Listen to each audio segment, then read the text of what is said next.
இந்த முருகன் வந்து தெற்கு நோக்கி குருவாக இருக்கிறதுனால பார்த்தீங்க அப்படின்னா இந்த வியாபார சம்பந்தமான விஷயங்களை வந்து சுவாமி நல்லபடியாக செஞ்சு கொடுக்குறார். தொழில் அமையாதவங்களுக்கு வந்து தொழில் நல்லபடியாக கொடுக்குறார். கல்வி சம்பந்தமாக வந்து பிரார்த்தனை பண்ணிட்டா ரொம்ப விசேஷம். ஏன்னா முருகன் தெற்கு நோக்கி குரு ஸ்தானத்தில் இருக்கார். அவருக்கு இந்த கல்வி சம்பந்தமான விஷயங்களை வந்து ஒரு பிரார்த்தனை பண்ணிட்டா ரொம்ப விசேஷம். ஏன்னா நம்மளுக்கு அந்த கல்வி மேன்மைங்கிறது ரொம்ப முக்கியம். அது மாதிரி இந்த முருகனுக்கு வந்து ரொம்ப விசேஷம் வந்து இழந்ததை மீட்டு கொடுக்கக்கூடிய முருகப்பெருமான். என்ன சிற்பிக்கு வந்து அவருடைய இழந்த கண்ணையும் கட்டவளையும் இந்த ஆலயத்தை தான் கொடுத்துருக்கார்.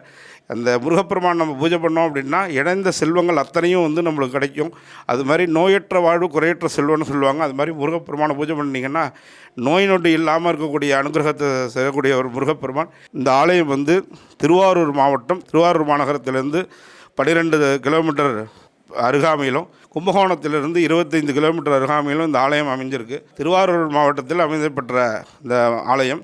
இந்த ஆலயத்தில் பார்த்தீங்க அப்படின்னா முழுமுதற் கடவுளான விநாயகப் பெருமான் வந்து வன்னி விநாயகர் அப்படின்னு அவரோட ஜீவசமாதி, அந்த சிற்பியோட ஜீவசமாதி அமையப்பட்டிருக்கு.